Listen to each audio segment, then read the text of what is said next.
out. We want to get over to Diana Olick for those numbers. Diana, good morning. Good morning, Becky. Yeah, and mortgage demand spiked sharply higher last week after President Trump's post on social media that in an effort to lower rates, he would order Fannie Mae and Freddie Mac to buy $200 billion in mortgage-backed bonds. Now, just on that news, the average rate on the 30-year fix sunk briefly below 6% on Friday morning before bouncing slightly higher again. But the average rate on the 30-year fix for all of last week, that's the average on the Mortgage Bankers Association survey for conforming loans, dropped to 6.18% from 6.25%. Again, that's the weekly average, but Friday it was much lower. And as a result, refinance demand surged 40% higher for the week and was 128% higher than the same week 1 year ago. The average loan size for refi applications also higher because borrowers with larger loan sizes are typically more sensitive to those changes in rates. Now, applications for a mortgage to buy a home, which are... All right. Hold on. Let's pause this real quick. I'm going to break this down from a... I ain't going to take up the whole screen, y'all. I'm going to break this down from a more simplistic perspective, right? So you guys got to stop doing this.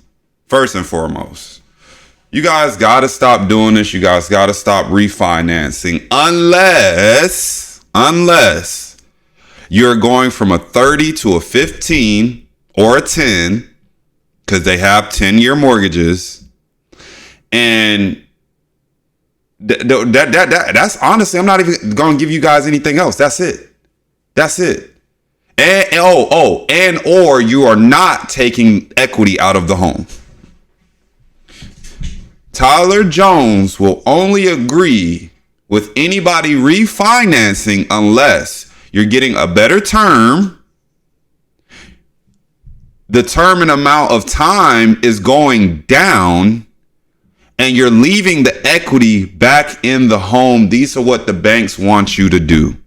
They want you to refinance. Why? Because that amortization schedule is going to start over.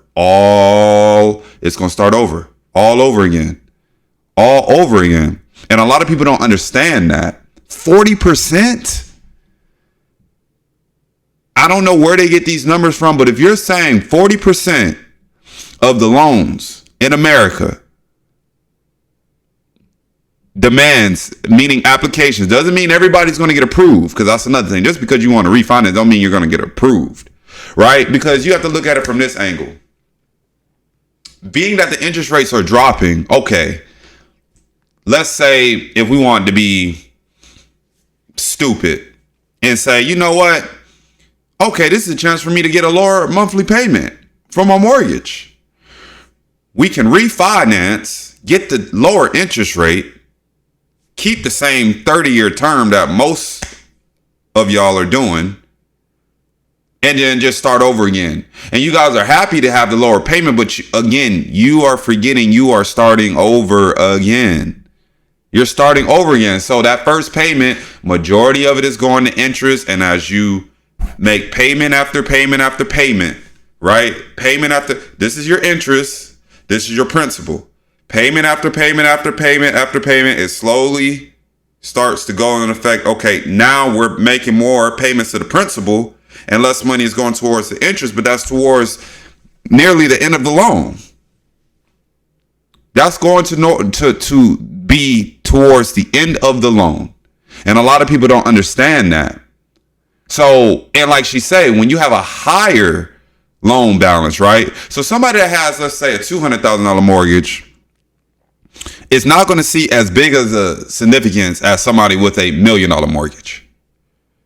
They're just not in their payment.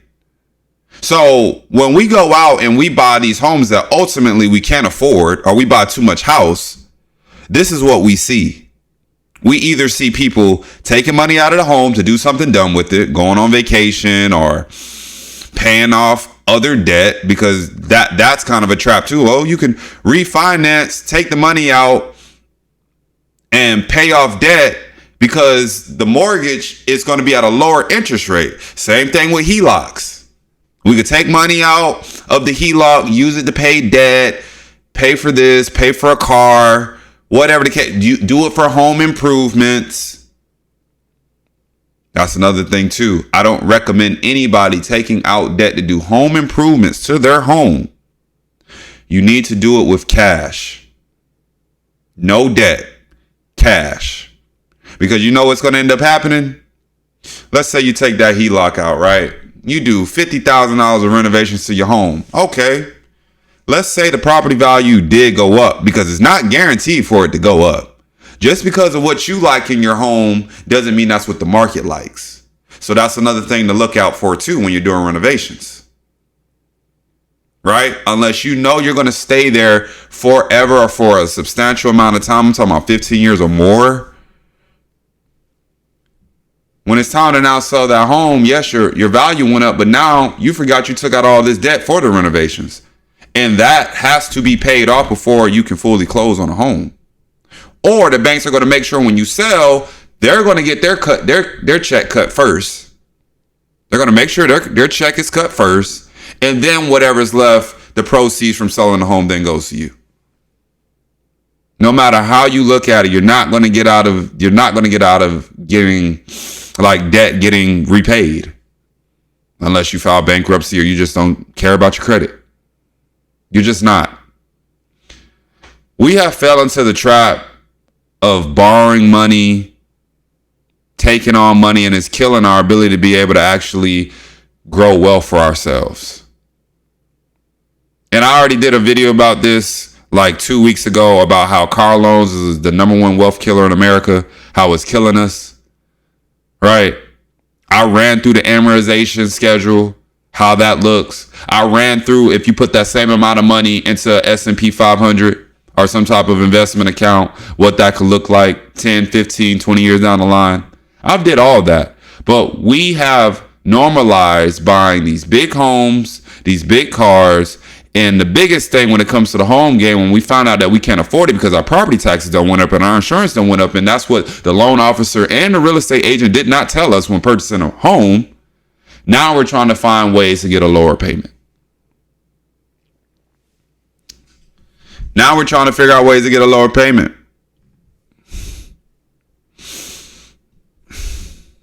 Less sensitive to sudden rate changes. They increased 16% for the week and were 13% higher than the same week 1 year ago. The increase there probably driven more by just people returning from the holidays, easing home prices, and more inventory available for sale. Now, mortgage rates, they moved a little bit higher to start this week. That's according to a separate survey from Mortgage News Daily. Becky? Diana, that's really amazing, that surge that came in, would you say 40% higher on the refinancing just because it dipped below slightly on Friday? I mean, that tells you a little bit about the pent-up demand there is for people who are hoping to get access to lower rates. Absolutely, because if you remember a year ago right now, rates were over 7%. And if you can get 75 basis points on a refi, you're good to go. That's going to be some solid savings. So you know the phones were ringing off the hook on Friday when we briefly touched 5.99% just for that day. It is really amazing to see that people really want to get any savings they can get on that monthly payment, even if it's just a couple of $100. We'll wait to see how it goes next week when we see that mortgage rates have moved back over 6%, but they are still far lower than they were last year. And that's in today's video. This is a whole nother video. I don't even know what this is, guys. I'm gonna go ahead and block him out. But honestly, man, the refi game, again, it's only smart if you do it the right way. If you got a lower enough interest rate, and I personally recommend 2% lower than what you already have. So if you got a 7%, if it does get down to 5% on the refi, now's the time to move. You got to think about, you're still going to pay that application fee. You're still going to pay closing costs on our refinance loan. You have to think about all of that, and a lot of people don't think about that, right? We got to be diligent in what we're doing and not falling into the debt trap over and over and over again, right? So y'all let me know what y'all think in the comments, man.